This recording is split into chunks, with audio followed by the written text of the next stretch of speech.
राजीव गांधी को लगा कि यदि हम 62 साल की बुजुर्ग महिला को न्याय दे देंगे तो हमारा वोट बैंक में छेद हो जाएगा।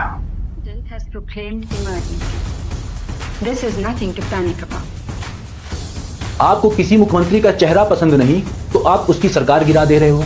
इंदिरा गांधी ने अकेले 50 बार राष्ट्रपति शासन लगाया। संविधान के साथ उनको खेलने में बहुत मजा आता था। 6 राज्यों में उसको हार का सामना करना पड़ता है। चाचा को केरल में लोकतांत्रिक तरीके से चुनी हुई सरकार अच्छी नहीं लगी। आप अरविंद केजरीवाल के ऊपर भ्रष्टाचार का आरोप लगा तो पूरा विपक्ष इकट्ठा हो गया, पर कभी भी आप महंगाई बेरोजगारी के लिए इकट्ठा नहीं हुए।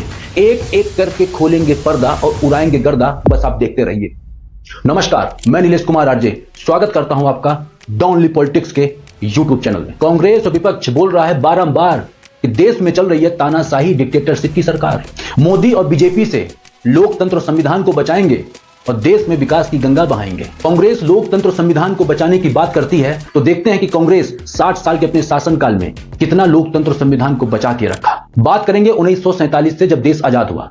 जवाहरलाल नेहरू देश के पहले प्रधानमंत्री बने, महात्मा गांधी के आशीर्वाद से और अलोकतांत्रिक तरीके से। 1951-52 में भारत में पहला आम चुनाव होता है। इस समय तक लोकसभा और राज्यों की विधानसभा का चुनाव एक साथ ही हुआ था।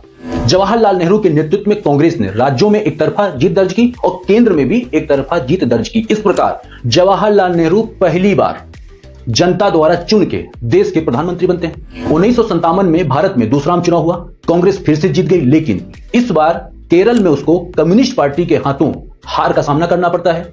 केरल पहला राज्य है जहां कांग्रेस भारत के किसी राज्य में पहली बार चुनाव हारी थी। ईएमएस नंबूदरीपाद के नेतृत्व में कम्युनिस्ट पार्टी की केरल में सरकार बन जाती है। चाचा को केरल में लोकतांत्रिक तरीके से चुनी हुई सरकार अच्छी नहीं लगी और 2 साल के भीतर केरल की सरकार को बर्खास्त कर दिया राष्ट्रपति शासन लगाकर।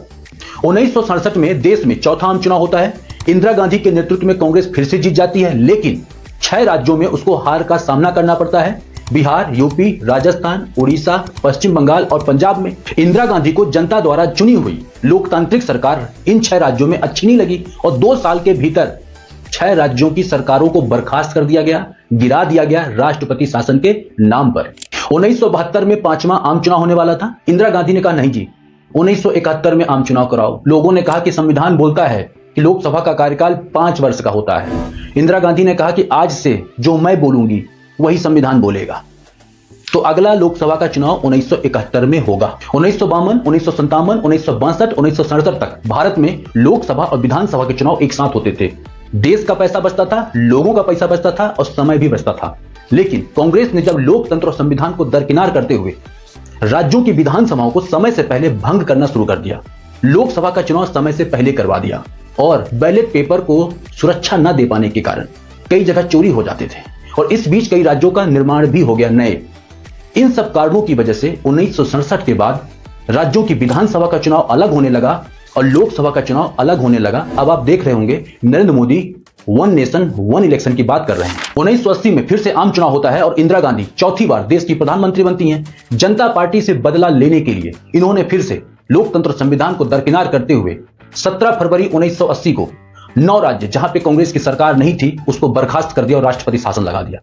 इंदिरा गांधी संविधान को अपना पर्सनल डायरी समझती थी, जब मन पड़ता था वही लिख देती थी। साथ ही संविधान के साथ उनको खेलने में बहुत मजा आता था और अनुच्छेद 356 राष्ट्रपति शासन, इसके साथ उन्होंने सबसे ज्यादा खेला। अप्रैल 2024 तक 132 बार भारत में राष्ट्रपति शासन लगा है। इंदिरा गांधी ने अकेले 50 बार राष्ट्रपति शासन लगाया, नेहरू ने 7 बार लगाया। भारत में पहली बार राष्ट्रपति शासन नेहरू ने पंजाब में 1951 में लगाया था और वजह बहुत अजीब थी कि पंजाब में जो कांग्रेस पार्टी थी उसके अंदर फूट पड़ गई थी, तो नेहरू ने कहा राष्ट्रपति शासन लगा दो। राष्ट्रपति शासन लगाना कोई गुनाह नहीं है, लेकिन जब आप राज्यों की सरकारों को इसलिए गिरा देते हो क्योंकि वहां पे आपके पार्टी की सरकार नहीं है, आपको किसी मुख्यमंत्री का चेहरा पसंद नहीं तो आप उसकी सरकार गिरा दे रहे हो। आप अपनी मौज मस्ती के लिए किसी भी राज्य की सरकार गिरा दोगे। आप राष्ट्रपति शासन लगाओ पर लोकतांत्रिक तरीके से, और संविधान में जो प्रावधान है कि कोई राज्य की सरकार यदि संविधान के अनुसार काम नहीं करती तो राष्ट्रपति शासन लगा दीजिए, पर आपको तो मौज मस्ती के लिए लगाना है। 12 जून 1975 इलाहाबाद हाईकोर्ट ने इंदिरा गांधी से कहा कि आपने गलत तरीके से चुनाव जीता है, इसलिए आपको 6 साल की जेल की सजा होती है और आपके पास 15 दिन का समय है सुप्रीम कोर्ट में अपील करने के लिए, और हां, प्रधानमंत्री पद से इस्तीफा दीजिए। इंदिरा गांधी ने कहा मैं इस्तीफा दूंगी। मैं और अपने पीए से बोला निकालो मेरा बैग, और फिर अपनी पर्सनल डायरी निकाली, मतलब संविधान, और खोला उसको और बोला जी आज किस खिलौने से हमको खेलना है। 356 से तो बहुत खेल लिए, आज 352 से खेलेंगे। और 25 जून 1975 को इंदिरा गांधी ने आपातकाल की घोषणा कर दी संविधान के आर्टिकल 352 के तहत। This is nothing to panic about. क्रांति है मित्रों, और संपूर्ण क्रांति। Darkest period in India's history. एक ऐसा काला दिन हमारा पूरा मकसद इस समय ये है कि स्थिति शांति और 1 लाख से ज्यादा विपक्षी नेताओं को जेल में डाल दिया। कभी कभी उनका मन पड़ता था ना तो कोहनी से खुदा मारती थी विपक्षी नेताओं को।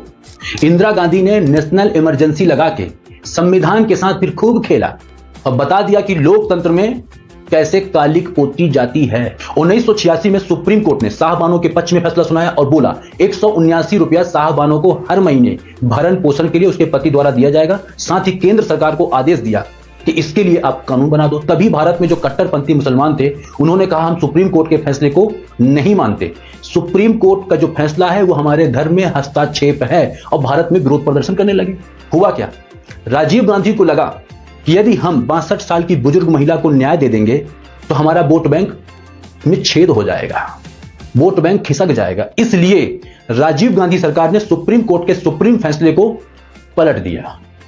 मतलब समझ रहे हो आप, कपिल शर्मा लोगों का मजाक बनाता है और राजीव गांधी ने जो संविधान की रक्षा करती है सुप्रीम कोर्ट, उसी का मजाक बना दिया। जिस प्रकार कांग्रेस राज्यों की सरकारों को मनमाने तरीके से गिरा देती थी, मुख्यमंत्री पसंद न आए तब भी राज्यों की सरकारों को गिरा देती थी, वही कांग्रेस 1993 में सुप्रीम कोर्ट के न्यायाधीश वी रामास्वामी को, 2009 में कर्नाटक हाईकोर्ट के चीफ जस्टिस पीडी दिनाकरन और 2011 में कलकत्ता हाईकोर्ट के न्यायाधीश सौमित्र सेन को हटाने के लिए महाभियोग प्रस्ताव लाया। हाई कोर्ट और सुप्रीम कोर्ट के जजों को हटाने के लिए महाभियोग प्रस्ताव लाने का मतलब है हमारी बात मानो नहीं तो हटा दिए जाओगे।